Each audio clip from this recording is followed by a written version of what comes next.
Assalamualaikum warahmatullahi wabarakatuh. Perkenalkan kami kelompok kedua yang beranggotakan saya, Hanan Nugroho, kemudian ada Rema Septi Anjani, Febrian Fatur Rahman, dan Muhammad Arif Nugroho. Pada kesempatan kali ini, kami bertugas untuk menerangkan tentang apa itu hadis dan as-sunnah, perbedaan hadis dan as-sunnah, unsur dalam sebuah hadis, kedudukan dan fungsi hadis, sejarah pembukuan hadis, dan macam-macam hadis. Mari kita mulai dengan pengertian dari hadis dan as-sunnah. Hadis. Kata hadis secara bahasa berarti al-jadid atau sesuatu yang baru, yang merupakan lawan dari kata al-qadim atau sesuatu yang lama. Juga bisa berarti at-thoriq atau jalan, al-khobar atau berita, dan as-sunnah atau perjalanan. Menurut Abdul Baqo sebagaimana dikutip Subi As-Soleh, kata hadis adalah isim dari kata ahadis yang berarti pembicaraan. Hadis juga berarti berita, yaitu sesuatu yang diberitakan, diperbincangkan, dan dipindahkan dari seseorang kepada orang lain. Hadis menurut istilah syara ialah hal-hal yang datang dari Rasulullah SAW, baik itu ucapan, perbuatan, atau pengakuan. Berikut ini adalah penjelasan mengenai ucapan, perbuatan, dan perkataan.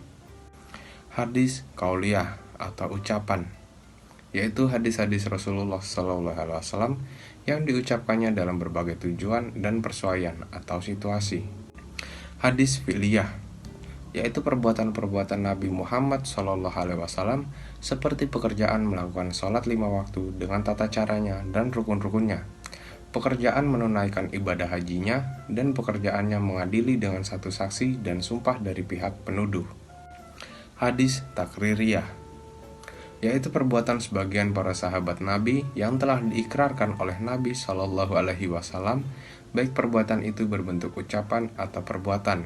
Sedangkan ikrar itu ada kalanya dengan cara mendiamkannya dan atau melahirkan anggapan baik terhadap perbuatan itu sehingga dengan adanya ikrar dan persetujuan itu. Bila seseorang melakukan suatu perbuatan atau mengemukakan suatu ucapan di hadapan Nabi atau pada masa Nabi, Nabi mengetahui apa yang dilakukan orang itu dan mampu menyanggahnya. Namun Nabi diam dan tidak menyanggahnya, maka hal itu merupakan pengakuan dari Nabi. Keadaan diamnya Nabi itu dapat dilakukan pada dua bentuk. Pertama, Nabi mengetahui bahwa perbuatan itu pernah dibenci dan dilarang oleh Nabi. Dalam hal ini kadang-kadang Nabi mengetahui bahwa siapa pelaku berketerusan melakukan perbuatan yang pernah dibenci dan dilarang itu. Diamnya Nabi dalam bentuk ini tidaklah menunjukkan bahwa perbuatan tersebut boleh dilakukannya. Dalam bentuk lain, Nabi tidak mengetahui berketerusannya si pelaku itu melakukan perbuatan yang dibenci dan dilarang itu. Diamnya Nabi dalam bentuk ini menunjukkan pencabutan larangan sebelumnya. Kedua, Nabi belum pernah melarang perbuatan itu sebelumnya dan tidak diketahui pula haramnya. Diamnya Nabi dalam hal ini menunjukkan hukumnya adalah meniadakan keberatan untuk diperbuat. Karena seandainya perbuatan itu dilarang, tetapi Nabi mendiamkannya, padahal ia mampu untuk mencegahnya, berarti Nabi berbuat kesalahan, sedangkan Nabi bersifat terhindar dari kesalahan. Dan untuk selanjutnya, pengertian dari as-sunnah. Kata sunnah secara bahasa berarti jalan, aturan, dan cara berbuat.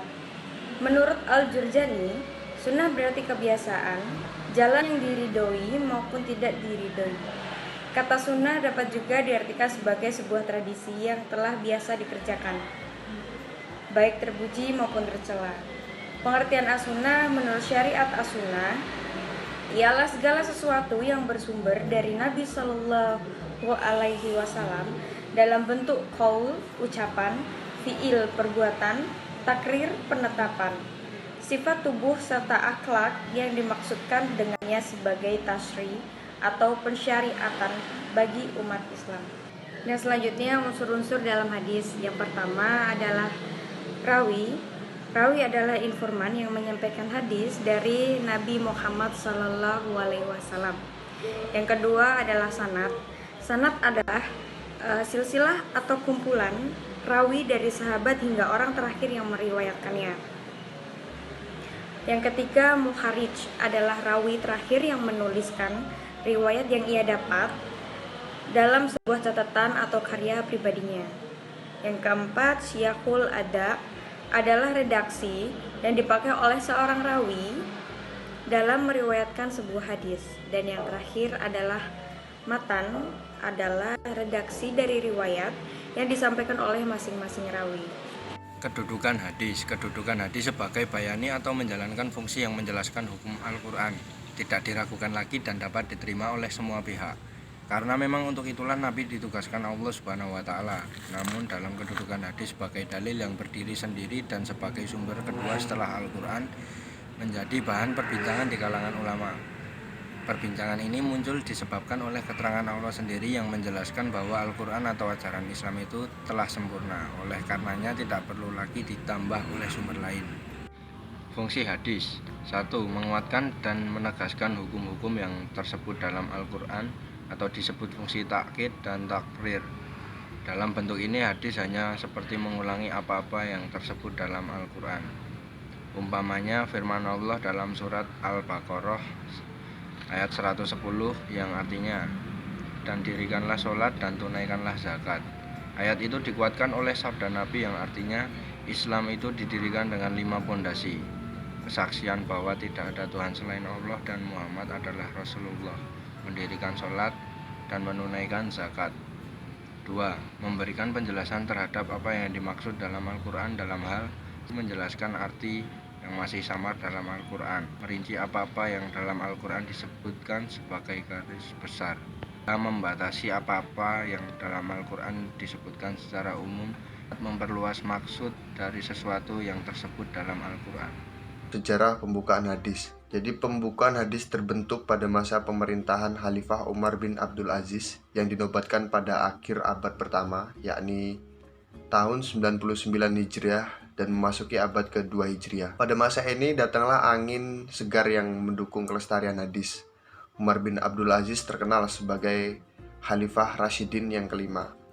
Beliau sangat waspada dan sadar bahwa para perawi hadis yang mengumpulkan hadis dan kekuatan ingatan mereka dalam perjalanan waktu jumlahnya semakin sedikit disebabkan banyaknya yang meninggal dunia akibat peperangan. Khalifah Umar bin Abdul Aziz khawatir jika tidak segera dikumpulkan dan dibukukan, kemungkinan hadis-hadis Rasulullah akan lenyap bersama lenyapnya para perawi hadis yang meninggal dunia. Kemudian ada macam-macam hadis. 1. Hadis sahih.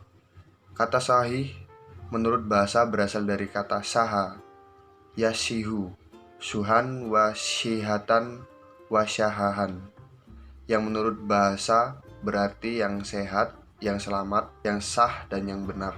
Kedua, hadis hasan.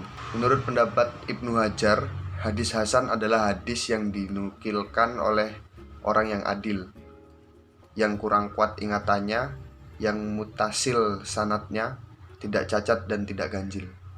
Ketiga, ada hadis daif. Kata daif menurut bahasa berarti lemah, sebagai lawan dari kawi yang kuat. Sebagai lawan dari kata sahih, kata daif secara bahasa berarti hadis yang lemah, yang sakit atau yang tidak kuat. Demikian materi yang telah kami berikan, kurang lebihnya kami mohon maaf. Silahkan klik tombol like sebagai wujud apresiasi teman-teman mengenai materi kali ini. Akhir kata, wassalamualaikum warahmatullahi wabarakatuh.